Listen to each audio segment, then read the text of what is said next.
I said earlier, there's a tiny speck of something that leads me to believe. I don't know how it's going to go in the House. Really, we were talking about the Senate. Can we hold the Senate? The House is not as bad as I think people make it out to be at this point, but we've got a long time. But this ban on stock trading, this is one that I think is going to be, and Ryan Grimm's done some reporting in The Intercept that shows, that there was some legislative machinations by the members of the squad who really forced this to the fore. Now, it's not just the squad, to be fair, that is pushing this. Even Abigail Spanberger, I don't know. Spanberger, she's for it. And again, which I think sort of enhances the thesis that we have all talked about here, that it's the younger generation that understands politics better than the older generation at this point, because she realizes this is a good issue. Yeah. Corruption is a great issue. People love to talk about the corruption of other people. And so despite the fact that Nancy Pelosi did not want this ban, despite the fact that she went out and defended the practice of not even it almost extolled the practice of lawmakers trading stocks. Patriotic American. She said it's the free market. First off, she also doesn't seem to know what the free market means, but nevertheless, she extolled it, and she was sort of bullied into this.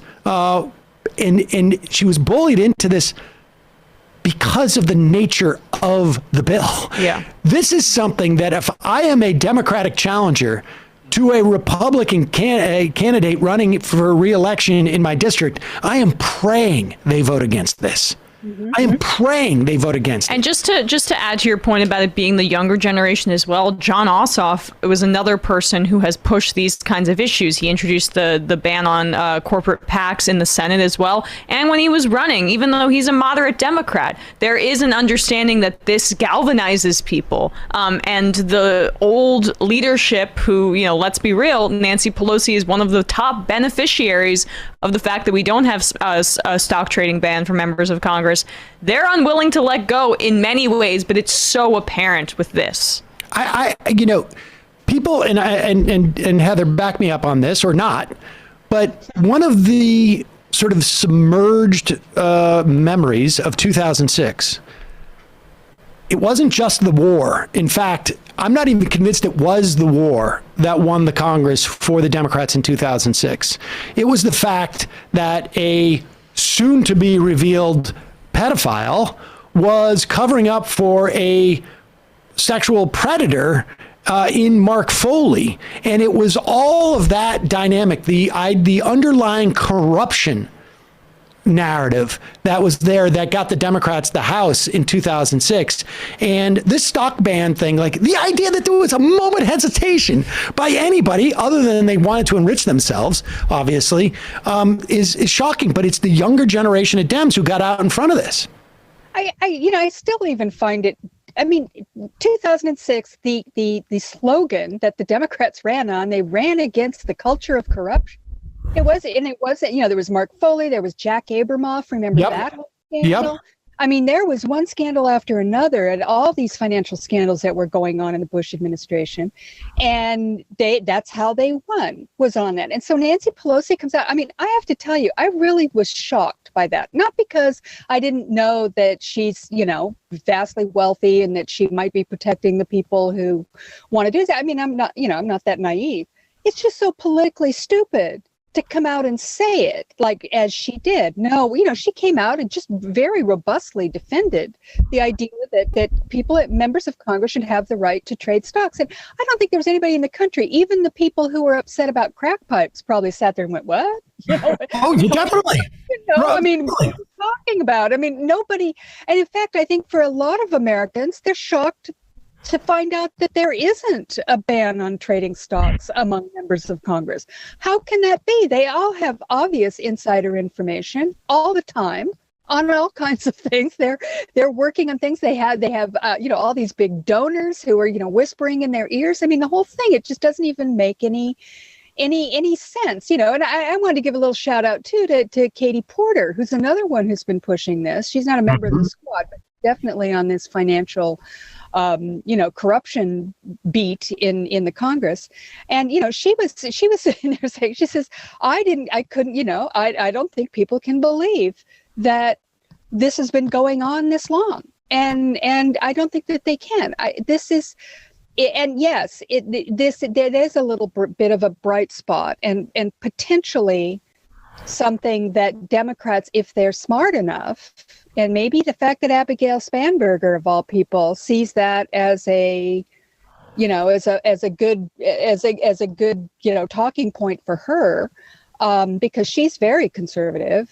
And she's in a very tight race. I mean, this is going to be a tight one. If she thinks that is going to be a selling point, they should listen to that, and all of them should get behind it. But I don't know, and that's not the only thing. There are plenty of the corruption agenda that they could be doing. In fact, didn't we assume? I kind of thought when the Democrats took over in 2021 that the corruption agenda was going to be big, right? That was HR1, right? That was a big part of that. And they sort of have lost their way.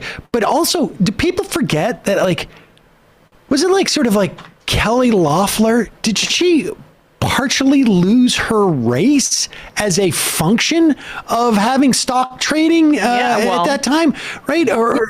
Was it maybe that came out after? It was the high. That's why Ossoff was highlighting that, and that's why he's doubling down now that he's won. And Burr is resigning, and now I don't know if the reason why, but he was caught up in that. Maybe she's doing this as some type of sop to Dianne Feinstein. I don't know. What about drain the swamp? But what about that? That was a way to appeal to this very sensibility. Sorry, but this is all, I think, an indication of when we sit here and we talk about how politically sort of deaf the leadership of the Democratic Party is. Now, maybe it's deaf because they have money stuffed in their ears.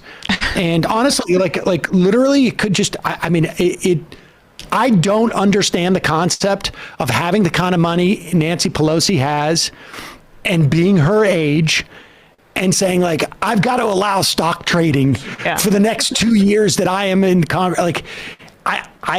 And it could be just ideologically, she's just surrounded by these people. Maybe she thinks there are 2 or 3 key votes I need if I want to retain power, as a leader. I don't know. But this is not this is just bad politics, and the younger generation understands it. Again, you say Ossoff, you say all these people, Spanberger, these are not people who I, am ideologically in love with. Ossoff, I think, has been far better, at least in the context of, what we've had to deal with than one might have anticipated.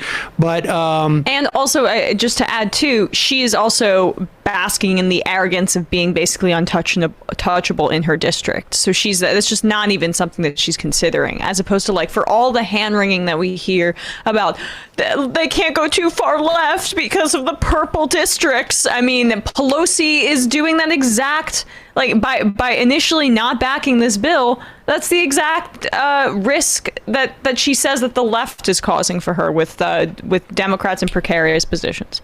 It is. This is a perfect example of what we've been talking about, where they just do not seize the political moment at different times. I mean, this is a pretty obvious slam dunk. Off of Trump, the 4 years of the abject, blatant corruption of this single man, the most hated man in America. I mean, sure, there are people who love him, but there are tons of people who loathe the very sight of him.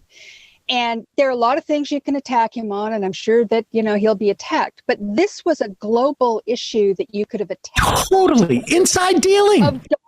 Trump, inside dealing, the corruption, the self-dealing, spending money at his resorts, trying to have the G7 at his golf resort. There was one thing after another. He personified this kind of just blatant, arrogant corruption, in which it's just we just don't give a damn. Whatever, we're going to do it. We're just going to do it. And I think that at this point, people are really, really sick of this. Let's pivot over to what's happening with the Republican Party at the moment, and that is, the week started off with Mike Pence coming out and doing his best George W. Bush. That's when Pence is really feeling himself.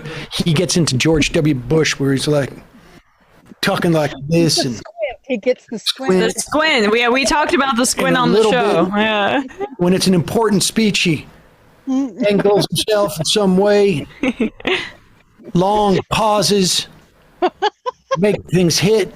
That. So true. I hadn't realized he's doing a George W. Bush impression. Oh yeah, that's exactly what it is. Oh my God.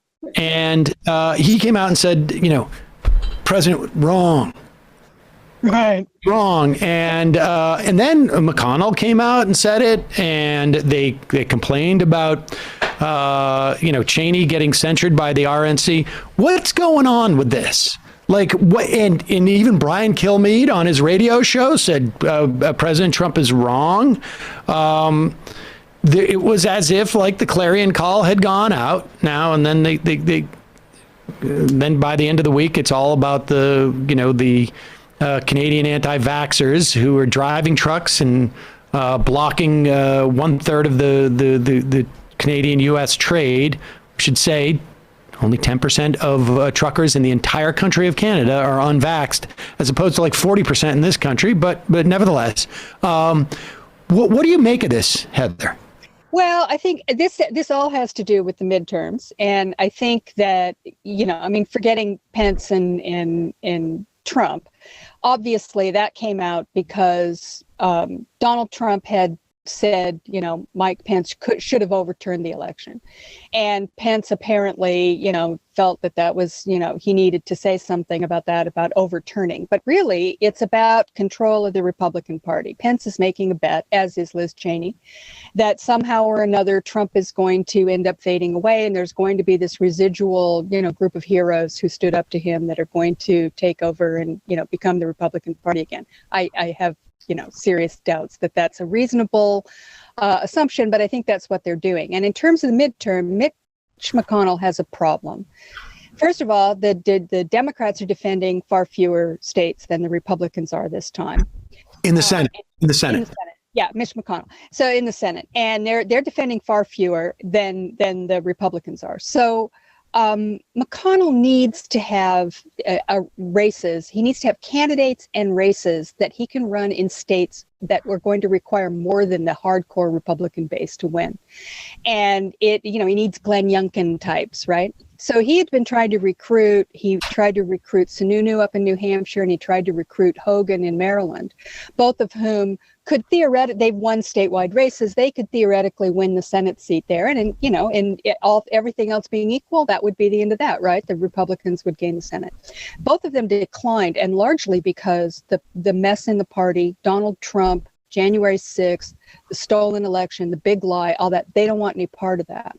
And they represent some fraction of the Republican Party that does not want to hear any more about 2020. Mitch McConnell is very, very concerned about this, because in these states where they potentially have a pickup, like something like Pennsylvania, maybe Ohio, he's concerned that this Trumpism is actually going to either depress turnout of people who were thinking, it's all rigged, I don't need to vote, which is something they thought may have happened in Georgia last January during the runoff. And he's also concerned that the suburban moms, the independents particularly, are not going to turn out for super Trumpy candidates in those states. And so McConnell's very nervous about Donald Trump out there constantly pushing the big lie, and he wants him to shut up. McCarthy, on the other hand, has a different problem. He's got a bunch of nuts in his own caucus who are pressing him, that they want to press the big lie, that they're Trump people, and they have gerrymandered these races to the extent they were able, which was not quite as bad as we thought, but it's still substantial that these are more Trumpy districts than they even were before. So he has to deal with he's got to push the big liar, keep Trump at least, involved in those races in order to win. So they are at cross, purposes there. The RNC came in with the censure of Cheney and Kinzinger, and they put their thumb on the scale on the Trump side. The party did. And a lot of that is because they are closer to the party than the McConnell people are or anybody in Washington is. And the party is the big lie party. And they know that, and they were under tremendous pressure to do it. Trump had David Bossie in there. You know David Bossie, we've talked about him a million times. I mean, he is a hardcore character assassin from way back. And Trump sent him into the RNC and said, you know, you got to take care of Cheney and Kinzinger. And he shepherded this censure through the RNC, and they all went along with it. And the whole idea that they didn't hear that, they didn't know what they were saying when they said that it was legitimate political discourse. Of course they did. They heard it. They knew what they were saying. They got it out there, then they pulled it back, but everybody heard it and knew what they were saying. And that is Trump's, you know, he's pushing his people into the belief that January 6th was a legitimate protest, and that what they did was, you know, should be legal, and he promised pardons, et cetera, et cetera.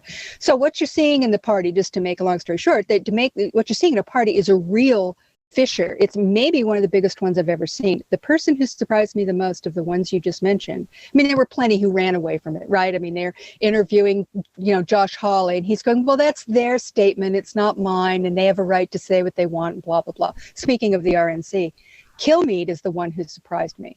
I did not expect that from him. And you know, we haven't seen that appear yet in places like Laura Ingraham or Sean Hannity. I mean, it hasn't. And it wasn't quite on Fox. I don't know if he actually said it on Fox as much as he said it on his radio show. It's on his radio show. But it did indicate to me, and I mean, it was a pretty, you know, I mean, it was a pretty harsh statement. It was like, hey, you know, that's a liar. That's not true. You know, you shut up or something. I mean, he was kind of hard on the guy who was just calling in and saying the normal Trump stuff. So I that surprised me, and it made me wonder whether or not Fox was kind of on the, you know, or maybe there's some idea that they're going to have to switch gears. If that happens, that will be very interesting, because that will be a step away from Trump in a way we haven't seen, and a step away from where the Republican base is. Now, they're pushing this truck convoy, as you mentioned, which is, you know, unbelievable. I mean, these are the people who, you know, hate protests. They pass laws to run over protesters. So, you know, it's kind of surprising to see them out there, you know, basically, you know, carrying signs or whatever. But nonetheless, maybe they think they can distract away from the big lie and find some new way to sort of say what the base wants them to say. But I don't think Trump's going to let them. So we're seeing there is a fissure here. It is big and it's widening. And the Democrats have got, well, I shouldn't say have got, they should figure out a way to exploit this for their own good. And this is what I'm saying when I see no evidence of that. I've never seen the I would go even further. The last even reference that I saw, and it was a couple of days ago, that Joe Biden made to Mitch McConnell was like, he's my good friend. And I mean, honestly, he said he was a man of his word. I mean, and a man of honor. Yeah. I mean, what?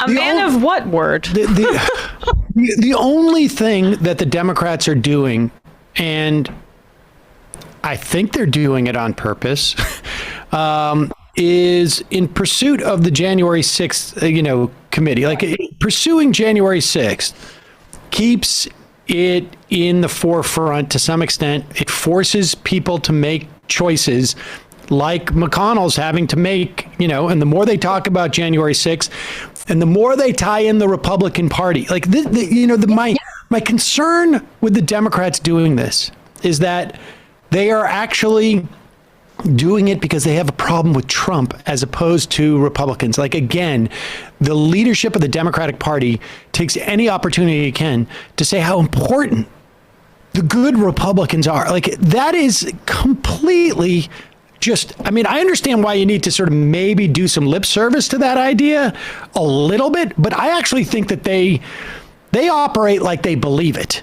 And it is insane. It is insane for Joe Biden to be going out there and praising Mitch McConnell. Let's remind everybody, wasn't just Joe Manchin and Kristen Sinema who vote against the Build Back Better bill. It was also all the Republicans. And, if you either think this is desperately needed by the American public, you either think that it's a desperate need to save democracy to pass voting rights bills, or you don't. And if it's a desperate need, in the midst of that, literally in the midst of that, you would think, I can't praise Mitch McConnell right now. I can't stomach it. I can't bring myself to it. I really genuinely believe there's an assault on democracy. We are watching what happened with Alabama and, the Supreme Court disenfranchising black people. And I just can't bring myself to praise Mitch McConnell, who's responsible for those 3 justices who are sitting on there, who's stopping, legislation to fix it. Like, you'd think that might. Hey, Mitch McConnell was, part of sparing Donald Trump, whom they supposedly think is the greatest threat to democracy the world has ever known. And Mitch McConnell and the rest of the Republicans saved him twice. He was impeached twice, and they couldn't bring themselves to actually, condemn him in an impeachment or at the very least, preclude him from ever running again. Mitch McConnell said he'd vote for him again. So if he's the greatest threat to democracy, I don't think that Mitch McConnell can be said to be a man of honor. The Republican Party is part and parcel of the whole Donald Trump phenomenon. They are taking advantage of it. They are opportunistically welcoming it. Yes, they have an electoral problem with that, but they love the result, right? Of course. It's worked out great for them. Mitch got his judges. They got their tax cuts. What more do you want? I mean, sure, Donald Trump for another 4 years. Fine. I don't think that they're concerned about that at all. They're concerned about losing their majority, but I don't think they care if Donald Trump is president. I I agree totally. I think this is a surgical issue for Mitch McConnell. Hopefully the stock trading ban thing really gets blown up, because if the Democrats know what they're doing, they will do that. And I actually think it could pass too, which I think as a policy matter, I think it would be a good thing. My favorite was that we had that quote. We were talking about Tommy Tuberville came the closest to it. I can't remember the quote, but it was basically like, you're not going to have any more millionaires in here. You're going to scare all the millionaires away from Congress. It's not fair. Yeah. People aren't going to run if they can't take advantage of all their inside information. And what's the point? Why would you drive all the millionaires out of Congress? And I should also, here it is. For maybe a couple of people to do things the wrong way, they're going to punish everybody else. God, unbelievable. This is fertile ground. I would, if I'm Nancy Pelosi and Chuck Schumer, once Pelosi comes around to I guess we got to have this vote, even though it's going to inhibit the free market, I think is what she said. It's just sheer insanity. At that moment, honestly, where's the 25th Amendment for, the Democratic caucus? Well, we need that. Or something that was not normal. It really wasn't normal for her to be that politically obtuse. But don't you remember when she talked about we can't impeach Donald Trump because if we do, they won't be able to bring cases against him later. She's just willing to go out and say the most outrageous, unsound things, frankly, when she gets it into her head that she doesn't want to do something. You're right. And, she has a record of doing this.